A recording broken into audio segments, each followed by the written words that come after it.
Good afternoon, everyone. Live from Silicon Valley, California, this is Bhakti Community. My name is JM, and I welcome you all to a program today, Bhakti On, where we continue our series, Boxing with the Mind. Today's topic is Find Your Service Mind. With our speaker today, Vaish, a veteran Bhakti yogi, author, and former monk.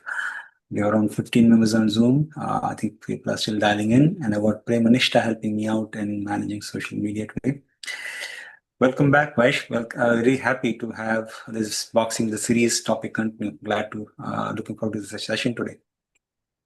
That's good. You can go the rounds. You have to make it to a certain number of rounds in a boxing match. So we don't want to get knocked out in the fifth round.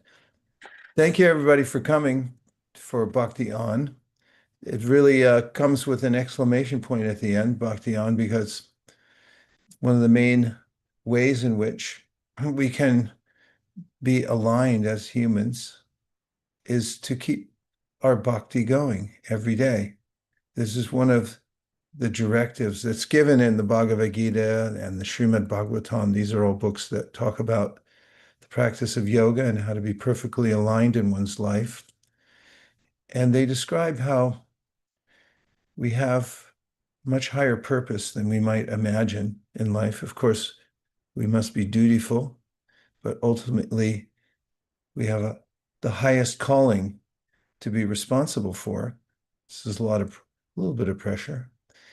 And it has to do with bhakti, which comes from a root word bhaj.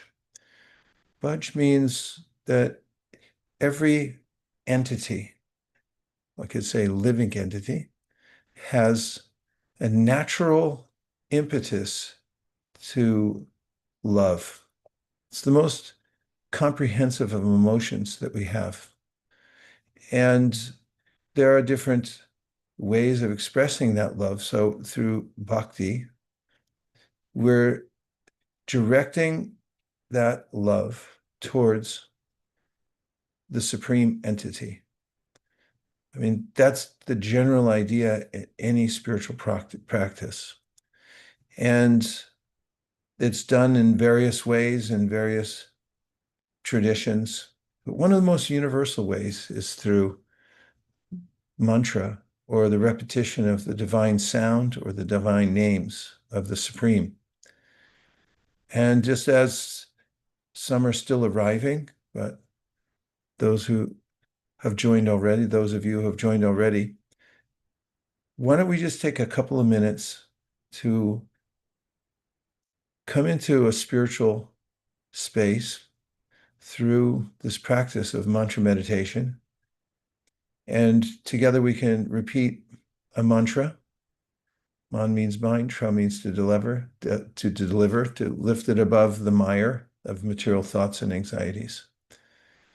And since it's a democracy, I'll just see if I can get a few votes. I need a quorum to try this. I got a vote for, these are all legal in Canada, by the way.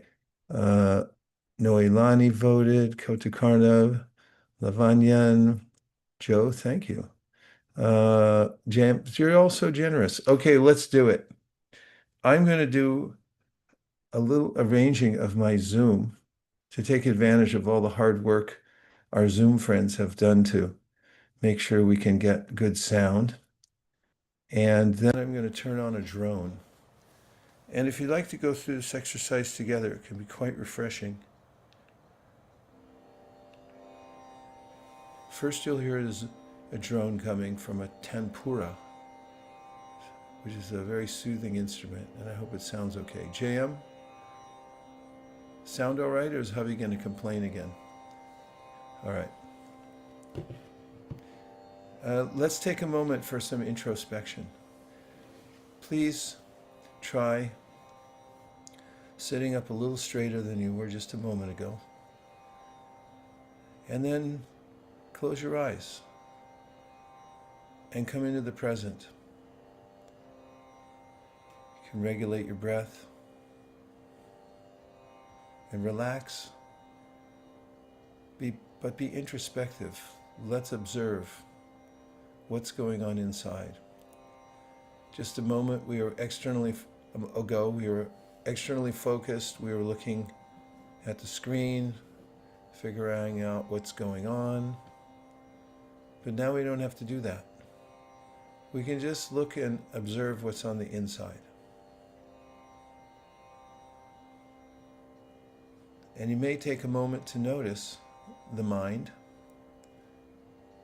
It's not that hard to objectify it and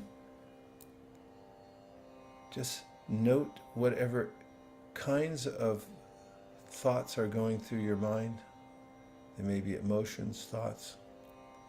And see if you can be aloof and step back from them and watch them. And therefore, know that you are separate from them.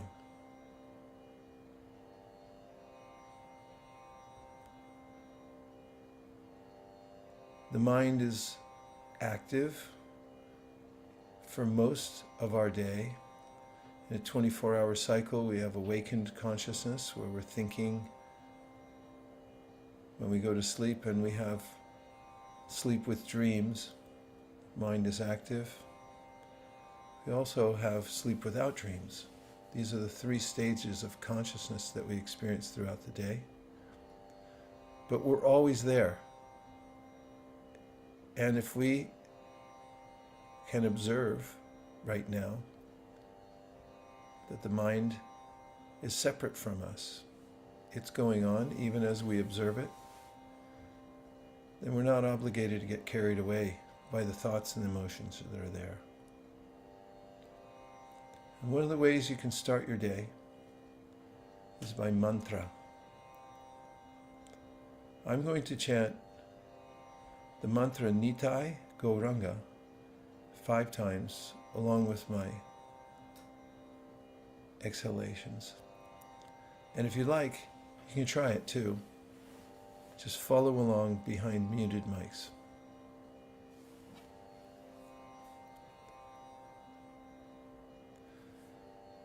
Nitai Gauranga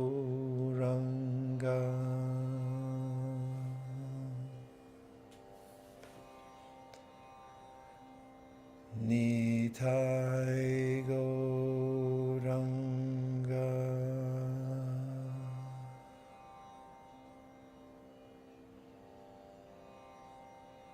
Nitai Gauranga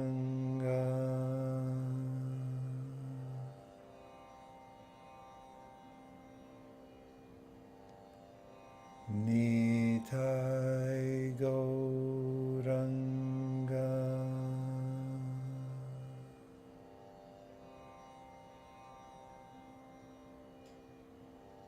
Nitai Gauranga.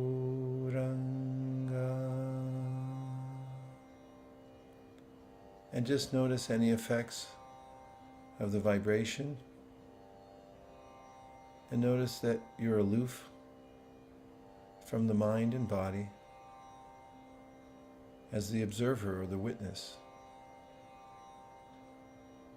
And in any minute in the day, you can come back into this safe place as the observer. And if you want help, you can chant your mantra. And take 1 or 2 more breaths to relax.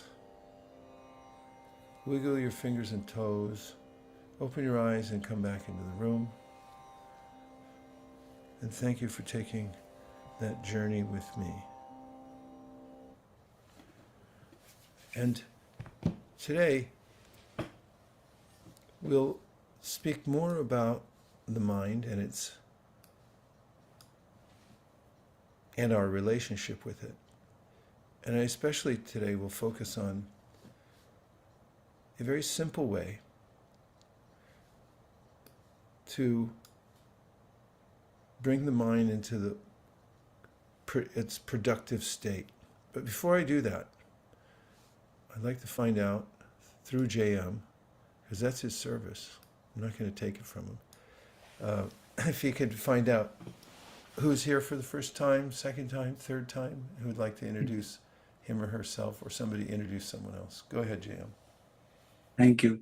We have Vicky's hands up, so I'm sure there is some introduction. Go ahead, Vicky. Hi, I wanted to welcome Vince.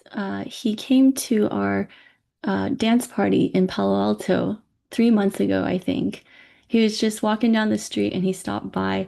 And what's interesting is that Vince actually used to do MMA, so this series, Boxing with the Mind, was made for him. Vince, if you are able to and you feel comfortable, feel free to say hello.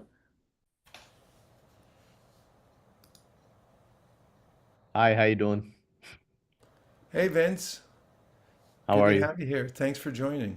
Thanks for having me. Hi, Vince. Thank you for joining us. Thanks, guys. Yeah. Where are you dialing in from, Vince? Is it local Bay Area? Palo Alto. Wonderful. Nice. Okay. Thank you for dialing in. And thanks, Vicky, for the introduction. Anyone else here for the first time? Oh, Shivi says here for the second time. Welcome back, Shivi. You're voting with your feet. Thank you. Anyone else here for the first time, or you brought in your friend? So Maxine is also coming back. She used to join Bhakti Circle. She's from Oregon. She attends Southern Oregon University, and Krishna and Kamal invited her. Wonderful. Welcome, Maxine. Thanks for coming. Yes, thank you for introducing me, Vicky, and it's good to be back. How's things in Oregon? It's good. It's beautiful this year, but hotter than usual. How hot is it? It's like 90 something today. That's hot. Yeah, it for sure is for Oregon. Yeah, the weather's been erratic in various places. Well, glad to have you. Thanks for being here. Yeah, thank you. Thank you guys. Welcome back, Maxine. Thank you, Vicky. Anyone else here for the first time or coming back after a long time? So, last one, I have a friend here who's just here to listen, and this topic really resonated with her about doing something good without getting noticed for it. She recently made some crochet bookmarks and went around putting them in tiny libraries. And I thought that that aligns very well with what we're discussing today. Her name is Jenny, but she's just listening in today. Welcome, Jenny. Thanks for being here, and I love your project. Those little acts of kindness that wake people up to the possibilities of life. Thank you, Jenny. Welcome. And Laura says, I'm here for the third time. Been away for a while. I'm also in Oregon. Hey, welcome back, Laura. Welcome back, Laura. Yes, thank you, everyone.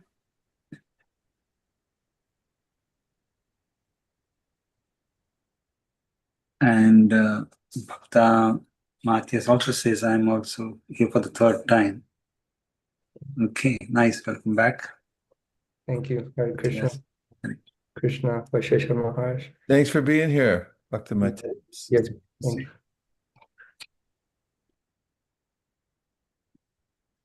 Well, we're to it now because the boxing match has begun.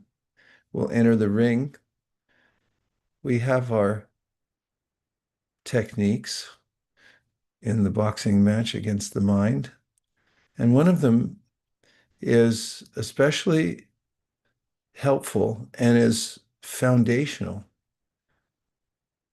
Now, what do I mean by foundational?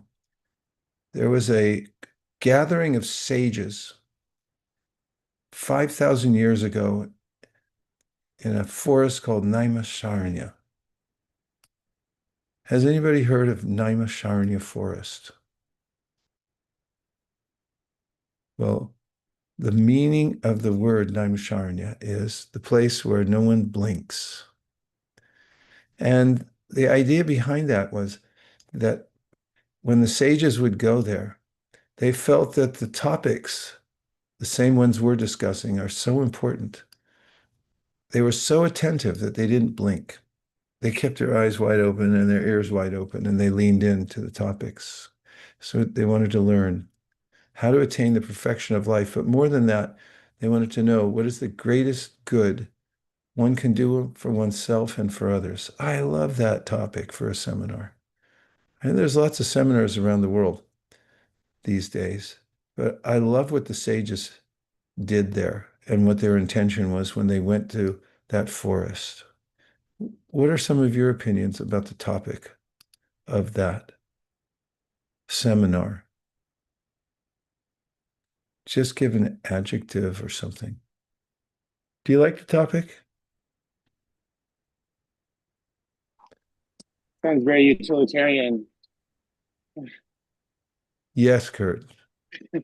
I agree. It is. Charles says yes. Yes, what, Charles? Well, you asked the question. You said, "Do you like it?" So, Oh, okay. yes, but I guess just to add a little bit more, I'm giggling here because it got me thinking a bit about the effective altruism movement. Yeah. And yeah, I'm curious to hear. I know you'll have an amazing perspective on it to share with us. So I'm very interested. I know you are. I can tell. Joe has something. Yes. Joe says, a question I'm asking of myself in my life at the moment. How can I serve? Nice. Well, let's show a slide. I have a question for you that perhaps you can answer for me. Can you put a question mark in that? Here's my question to this assembly, which is very similar to the Naimasaranya assembly 5,000 years ago. If no one sees you do a good deed, what do you get out of it? That's the question on the floor right now.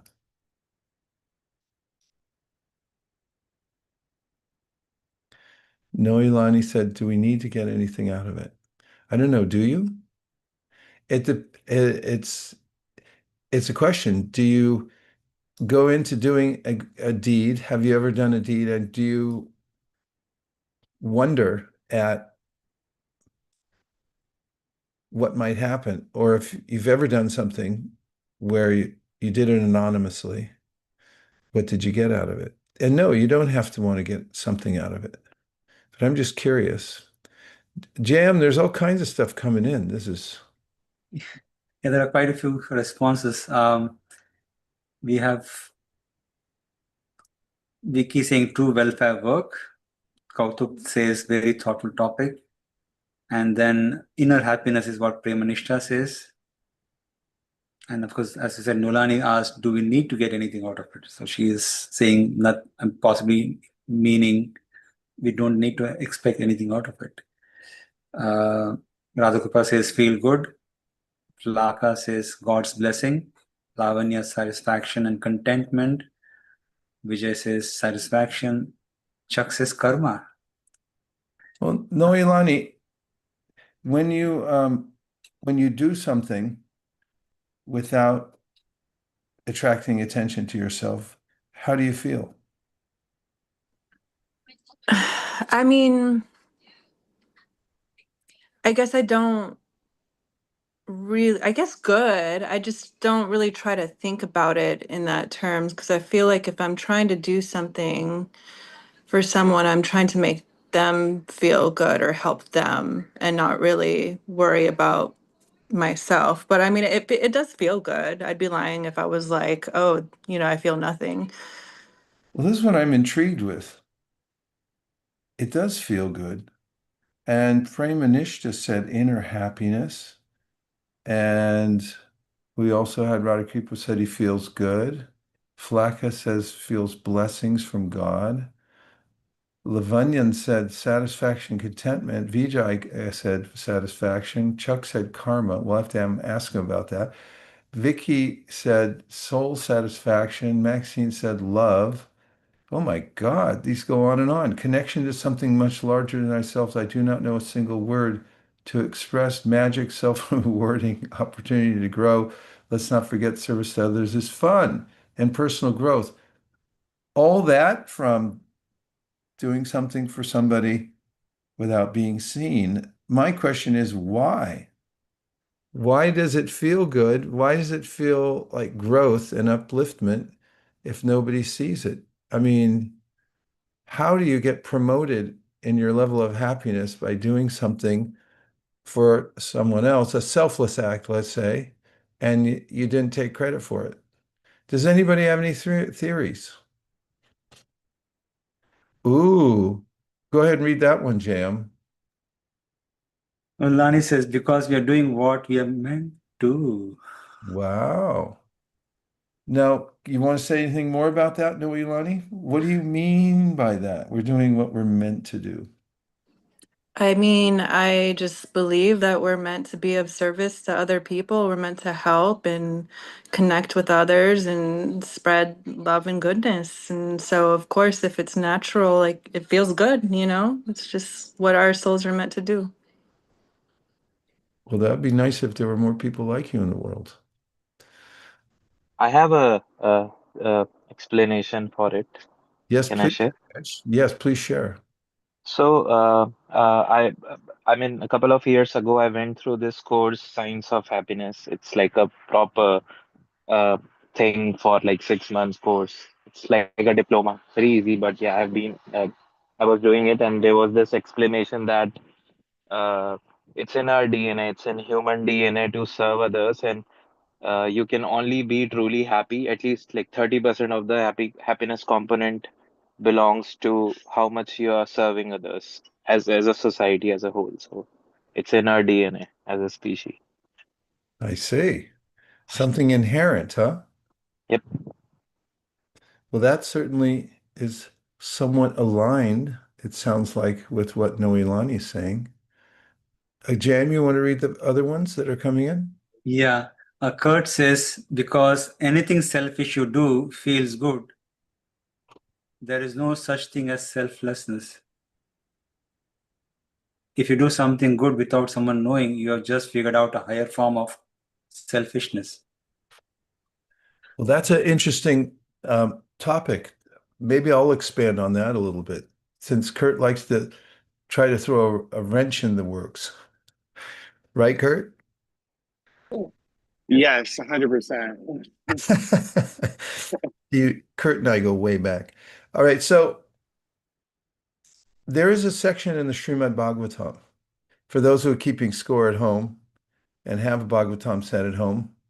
It's in the 10th canto, 14th chapter, near the end. And if you don't have a set of Bhagavatams, we'll talk to you later.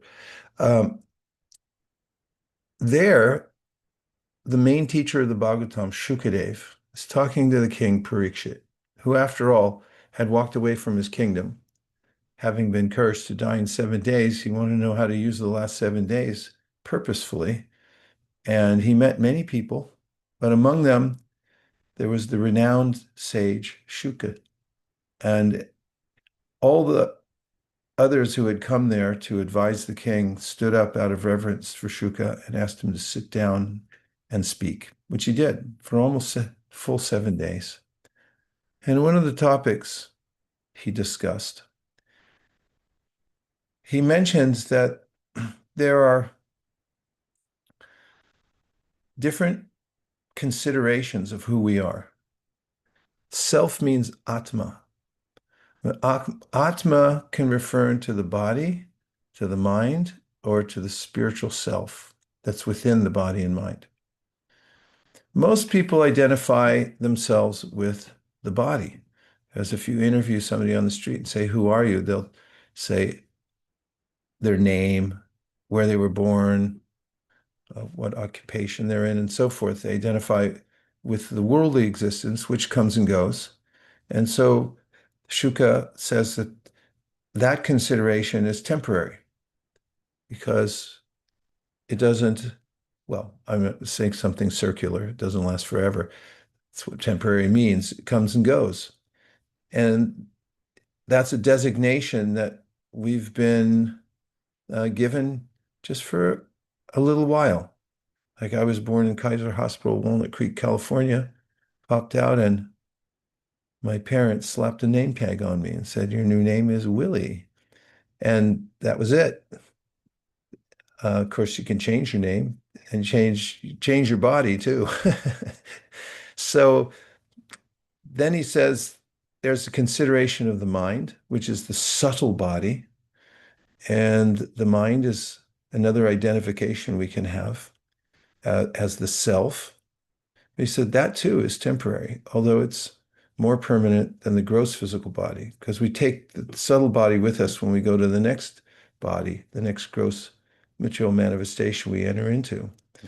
But then he said the ultimate Atma, or I should say the penultimate Atma, is what we are as the spiritual essence within this body, which is described in many places, including the Bhagavad Gita and many of the ancient wisdom literatures, as being what's called Chit Kana. Chit means fully conscious particle. It's an infinitesimally small particle. For instance, the sun has energy that emanates from it, and if it's divided into small parts, you might find photons that are radiant. The sun is unlimitedly radiant, and with the photons within it, little particles, they're also radiant. So we're like that radiance of consciousness, chit, consciousness. We're what's animating this present body that we're in now.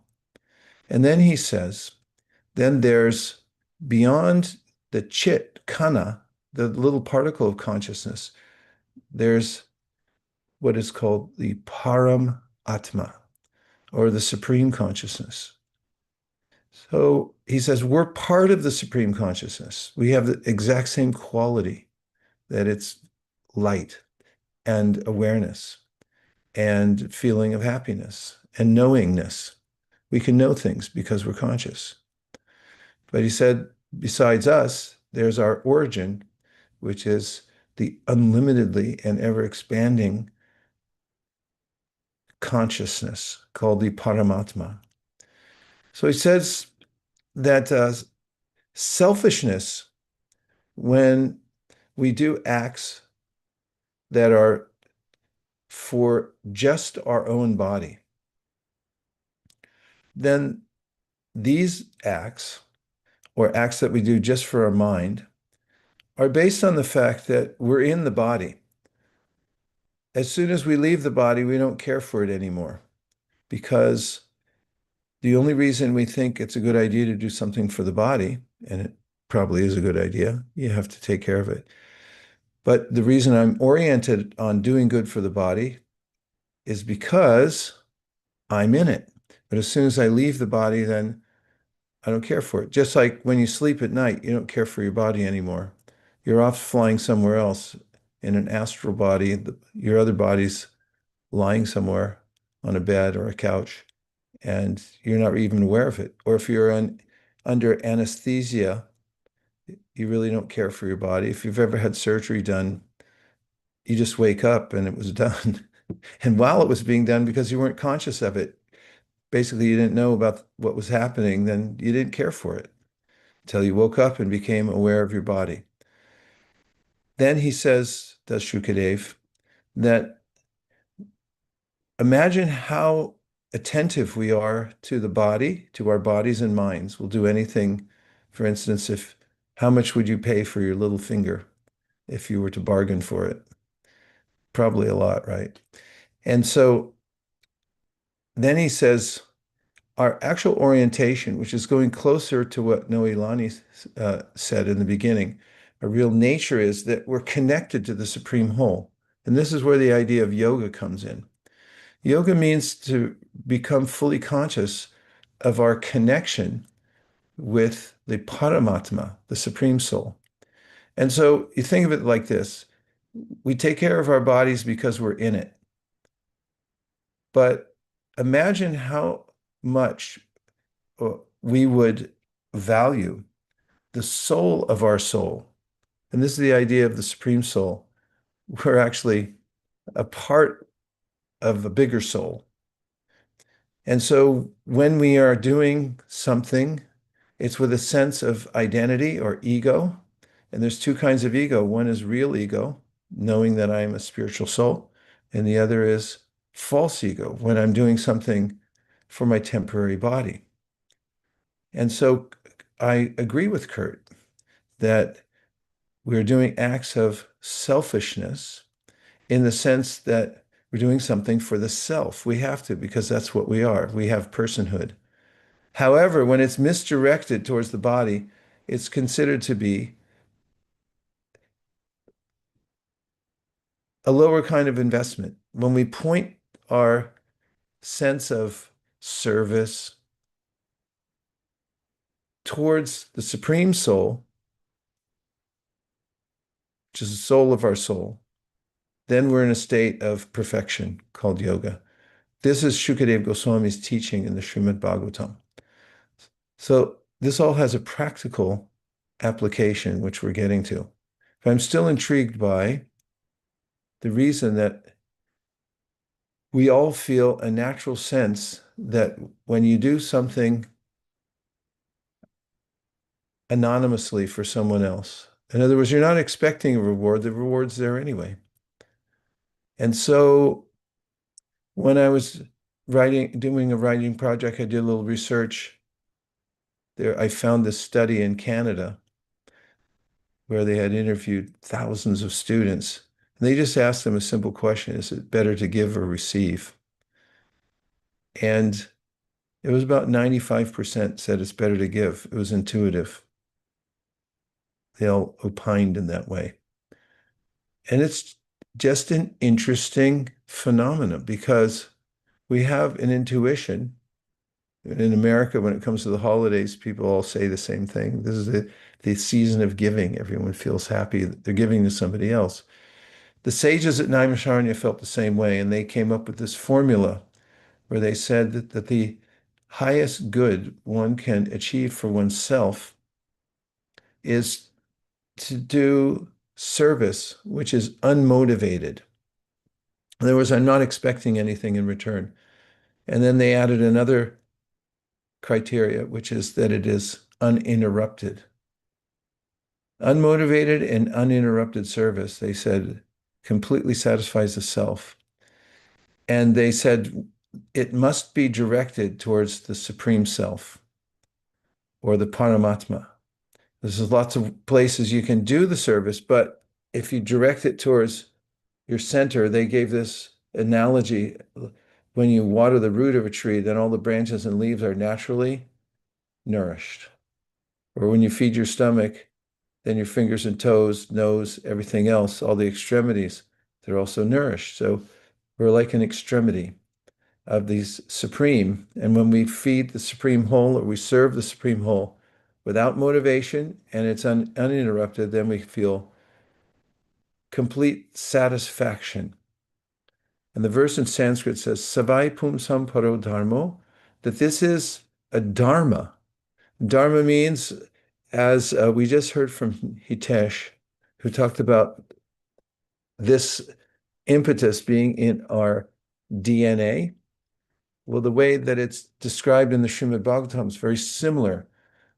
It's the nature of our self, our soul. Noelani said this, that we have a dharma, what holds us together. The root of dharma means that which sustains you, is service to the Supreme. And when you're in that state of connection by serving the Supreme, then the sages said, Savai pum samparo dharmo yato bhakti radhoksajay ahaituki apriyatiyata yatma suprasidati. Then you're in a state of grace in which you feel completely satisfied.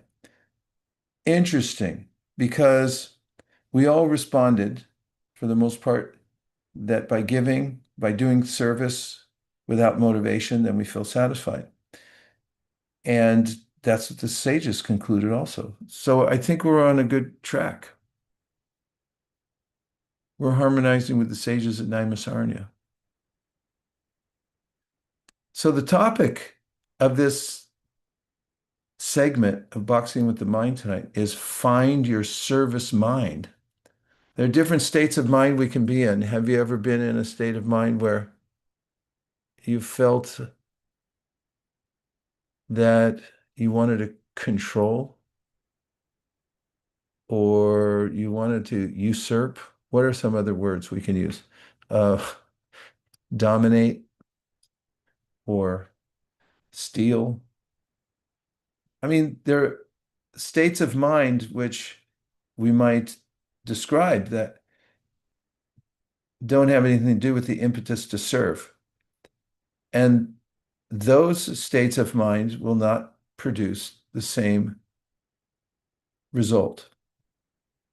We may feel, or we will feel unsatisfied by those, even if we're able to dominate around others around us. But service mind brings us into that dharma, which is our eternal nature. It's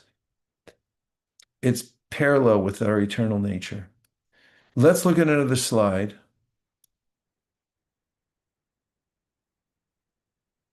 Hayden said graduate school. What was that in response to, Hayden?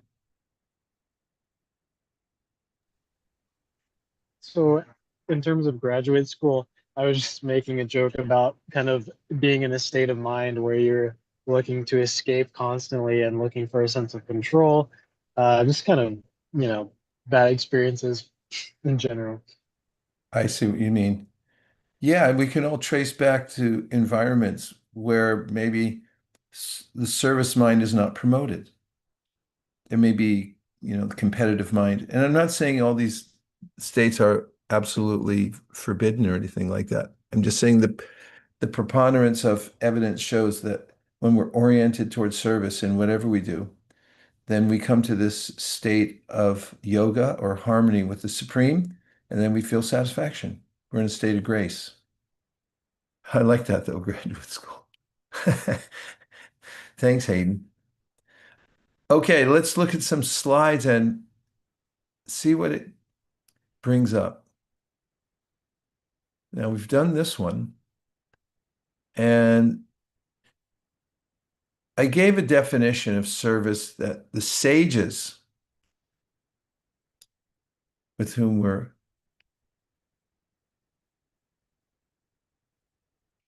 consulting today define as service, and that means a haituki, a pratiyata, which means hetu means that you have a motive, and hetu, you don't have a motive for doing it except for out of love. So there's different levels of motivation for service. The lowest level,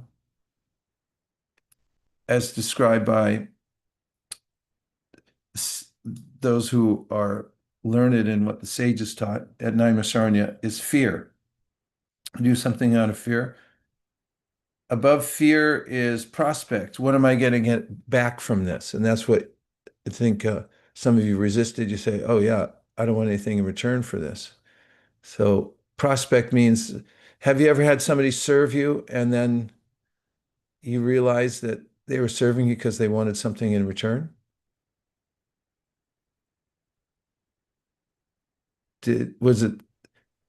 How did it make you feel when you discovered that, or maybe you know, and maybe it's overt, like on an airplane, if you sit down, they'll bring you a glass of water. Why do they do that? Basically because they have to. So that idea, prospect, I'm serving, I want something in return, I got to get paid. So we'd say, who are you working for? A certain boss. I say, no, you're not working for the boss, because if the boss says, I'm not going to pay you anymore, then you don't work for the boss anymore. Above prospect is duty. Duty means it's the right thing to do, so I'm doing it. And the highest motivation is love. according to the sages. And if you've ever had the experience of somebody dutifully doing something for you, like for instance, I've seen scenarios where somebody overpaid a vendor, and the vendor came running to catch the person and say, "No, you overpaid me." He feels dutiful, or he understands karma, and we still have to go back to Chuck and see why he said karma. But there's a sense of duty. He served the person by giving his money back. It was dutiful. How do you feel when somebody does that?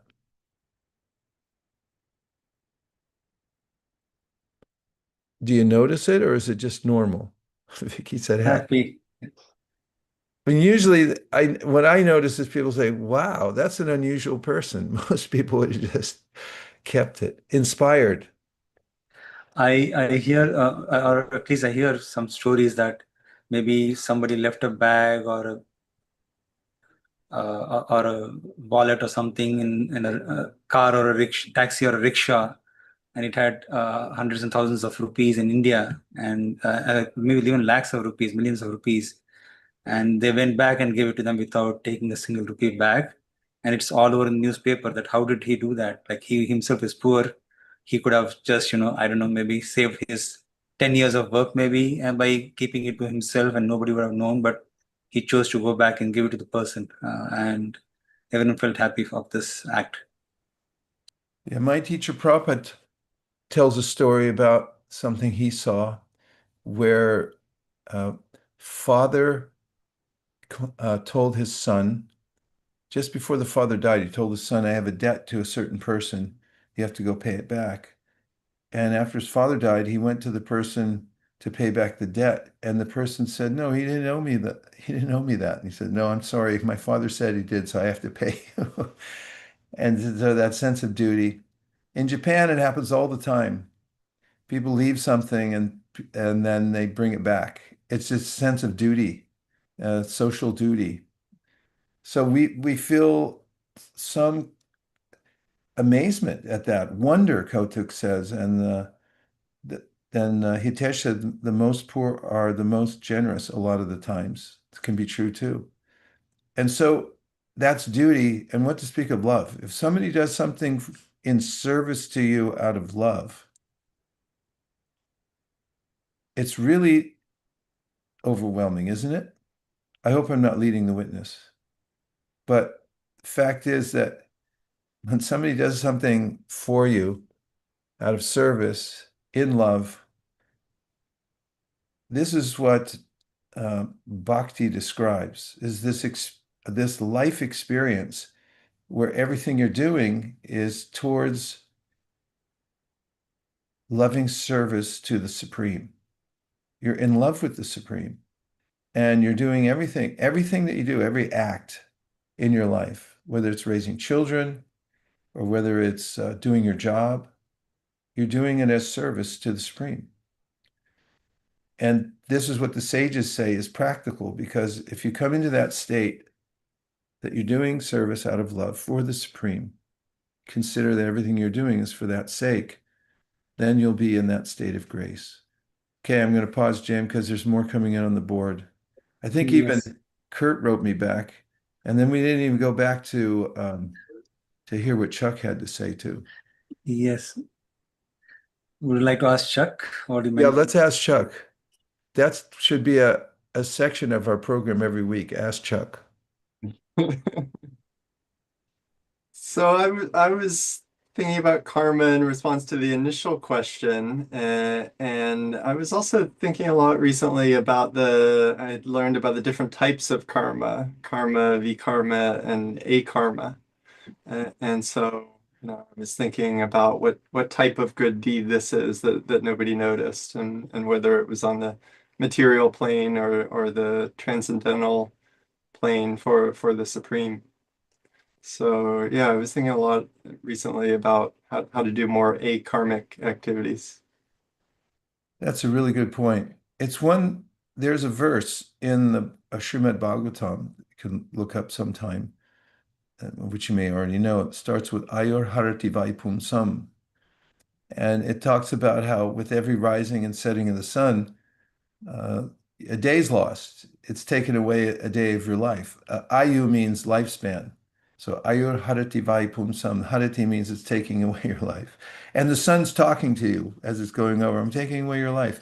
Except for those who are engaged in this bhakti yoga, in which case every day is an investment. Now, in the purport to that verse, there's a description or a citation from an ancient literature that talks about giving and karma and how when you give, you get karma back. If you give to somebody in your next life, you get it back. It depends on who you give it to and the mood you give it to in, but then it comes back in equal proportion or double proportion or an unlimited proportion. Kotick just put it up there and so forth. So there is that sense of as we're moving out the world, giving, doing service, and so forth, karma is involved. But I really liked your point about how you're entering into a realm of akarma, which means it's non-reactive. You're not doing it to get a result this life or next life, but you're doing it for service to the Supreme, and then it becomes akarmic. There's no reaction to it, good or bad, and both good and bad reactions is what obligates us to stay in the material realm, which is categorically not a good idea. Any other thoughts, Chuck?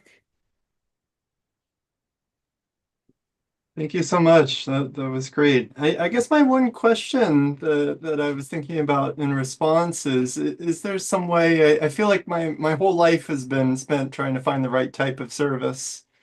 Is there some way to accelerate that process to find the type of service that's either suited most to you or most impactful? Yes. Actually, I wrote about it in my book because the 4 questions, one of the questions was, how may I be of service?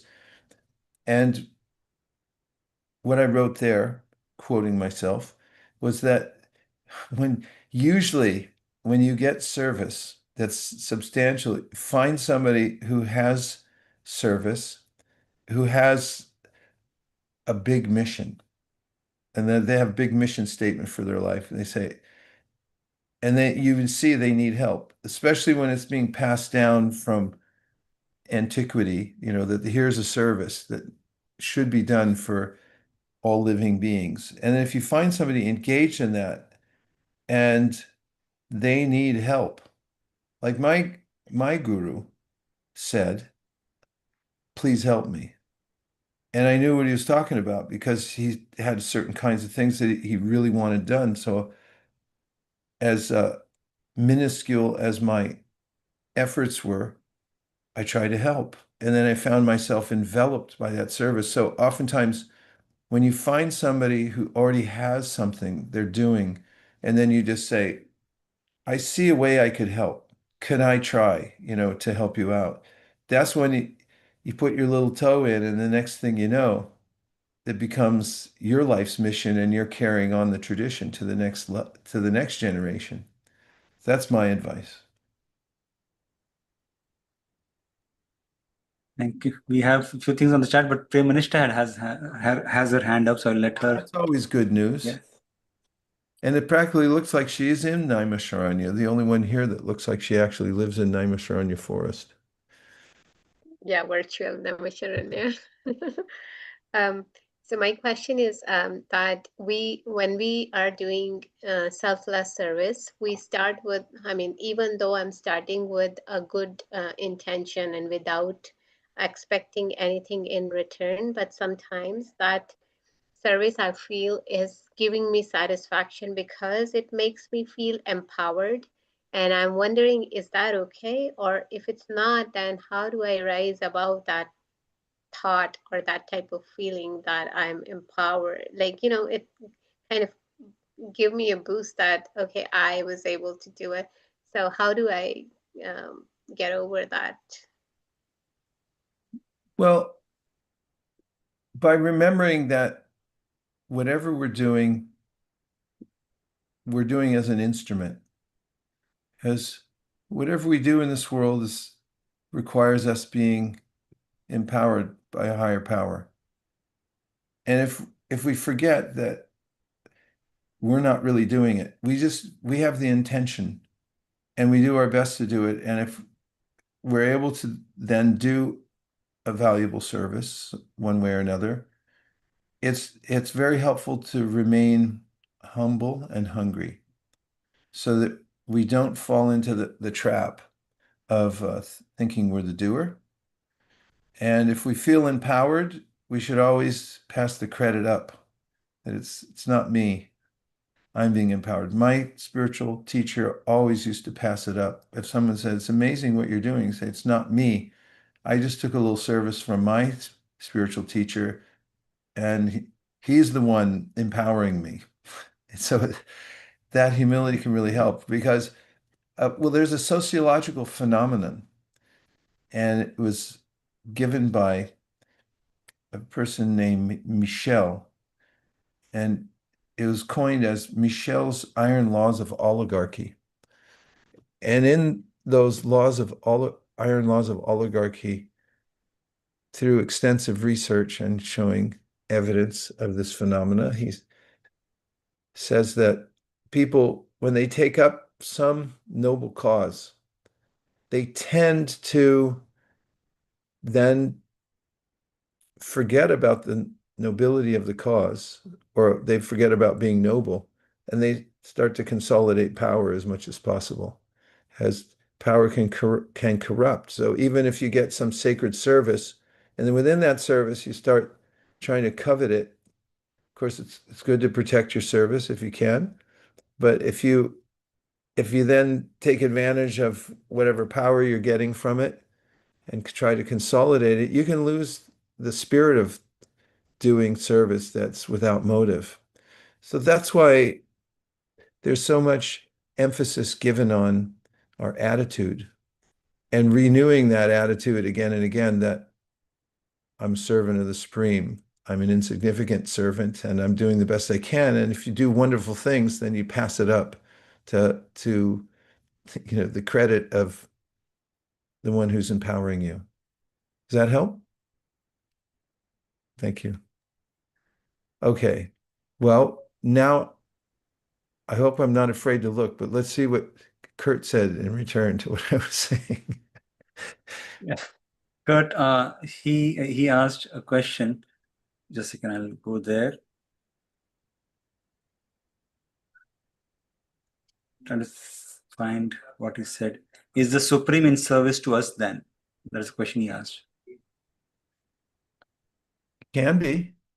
In fact, it's one of the sweet aspects of bhakti is that the Supreme becomes so grateful for the service of those parts who are serving, those who are devoted, that he feels depending on the attitude of the service, then he feels indebted and feels as if he's defeated by the love of the otherwise infinitesimal or so-called insignificant servants. And even if it's the tiniest of gestures, if it's done with the right attitude, then this is one of the hallmarks of the process of bhakti. In fact, it's very famous in the Srimad Bhagavatam in the 10th canto about his most celebrated servants who live in Vrindavan, who serve him with such a mood of love that he makes this statement that I cannot reciprocate this. It's too great. So in that sense, he becomes the servant of his servants. In fact, he says it elsewhere, does Krishna, that he's so appreciative of his servants that he wants to serve them. So yes, Kurt, it's a loving reciprocation. It's not only top down, but that's the love is the great equalizer or conqueror even. One becomes conquered by love. Definitely.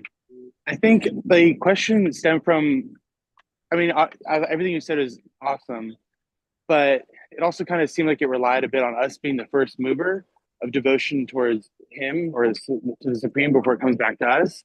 And I guess the idea was more, like, where did this idea of service come from? Like, our existence is modeled on the highest act of life being service. So that model for that came from where?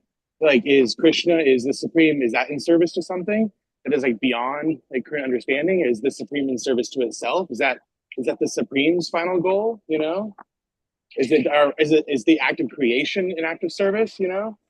Well, in order for there to be uh, a to be service, there has to be somebody who accepts the service. So it's one of the other ontological points about our relationship with the Supreme. Krishna makes this in the Bhagavad Gita when he says, Bhoktaram yagatapasam, that I can digest what you give me. That's called yagya or sacrifice or giving to the Supreme. There's a lot of times you try to give something. If you ever had the circumstance where you give somebody and they can't accept it, like either they don't appreciate it or they don't know how to accept something. And so what Krishna says in the Bhagavad Gita, I'm the center. And if you consider the the organization of a body, we have organs. This you could say the stomach is the acceptor. The hands work to feed the mouth that goes to the stomach. In fact, there's a story from the Hitopadesh about one time when all the fingers and mouth and eyes who are working hard to make this meal to give to the stomach, they went on strike because they said, all we do is work hard for the stomach. And it just takes all the food. So what are we? So they said, we're not feeding them anymore. And they changed their mind a few days later when they started feeling really weak. So there is a constitutional relationship we have. There's the infinite and the infinitesimal. And so there is a natural order of happiness or a natural sense of happiness that comes from our dharma, which is to be in service to the Supreme. And as many scholars of bhakti have pointed out, we're always in service. We're in service. If we're not in service to the Supreme, even Bob Dylan said it, you got to serve somebody. Maybe the devil, maybe the Lord, but you got to serve somebody. And that's true. I met two city council members the other night. They came to one of our programs. And when they stood up to give the speech, they said, we're here to serve you and we want to be of more service to you. And so that it sheets back to this constitutional nature we have as servants. But as I said, in love, anything's possible. That the Supreme, and this is the beauty of bhakti, that the Supreme feels obligated to the tiny servitor because of that sense of love.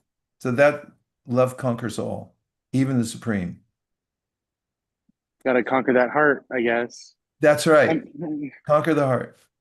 Yeah, I don't know. I think it's all wonderful. I think it's just, ultimately the best thing to do to create the greatest vibration resonance for everyone is to give. That's a very simple lesson. But I feel kind of like, I don't know, when I was in Varanasi, I think there was a tree, which is like a tree that they had the Buddha's final sermon under. And it's a long sermon and not that long. And it says, the whole point of Buddhism is to like get rid of all your desires. And then the final desire to get rid of is the desire to get rid of all your desires, which is almost contradictory in nature. And then once you reach that point where you're actually able to do that, or that somehow happens, it like you obliterate the ego or obliterate the self. And I feel like, I don't know, like religions are a bit of they don't borrow from each other, but they mirror the same principles, And so, and the sermon ended with the words in big letters, sadhu, sadhu, sadhu. So I don't know, I guess just get out of self is the main idea. Serve. Your self-effacement is there. There's a lot to say about Buddhism. We have about 30 seconds left. In fact, it's just consequential, but because I'm writing something now that included, I was talking to a scholar of Buddhism today who has a PhD in it. And he was telling me the whole history of Buddhism. And it just incidentally, there's, for instance, in Japan, Pure Land Buddhism, where they don't ascribe to that idea of getting rid of all desire, nor do they eschew the idea of personality. Their murals and everything like that are full of interaction with the Supreme Buddha. So there, some of those ideas are off the beaten track as far as even Buddhism goes, and some of the mainstream philosophies. But that's for we can go into in a little more detail later. Well, you all participated so much today that we filled up the whole hour. In fact, it felt like just a few seconds. My final conclusion is that the sages at Naimisharanya had a formula. They came up with a formula, and it works as much 5,000 years ago as it does today because, as Hitesh said, it's in our DNA. As the Bhagavad Gita says, it's our dharma. And if you try this, it's one of the ways that you can overcome the wiles of the mind that takes us on these chases after happiness.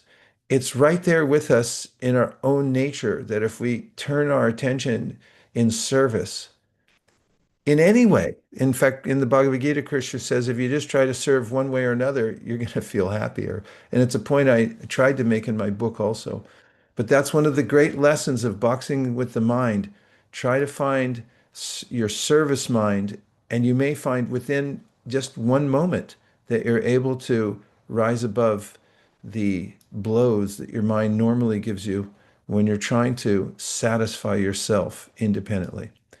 And that is my theory for today. And I thank everybody very much for joining. And it just reminds me, JM, that the yogis, I mean, there's a certain segment of them, they're so joyful and part of the Himalayas where they do practice mantra meditation and they really want to serve others. And one of the ways that they feel they serve others is through encouraging them to go on with their spiritual practice. That's a kind of service. And a gesture that they extend is to say Hari Bol, which is a kind of nice thing to say to people, which is, may you keep this transcendental vibration going. And then they have a way of putting their hands high in the air. So you want to all try it before we leave? Yes. I'm doing it. Hari Bol. Haribo! Hey, Haribo! Spine. You got to serve somebody.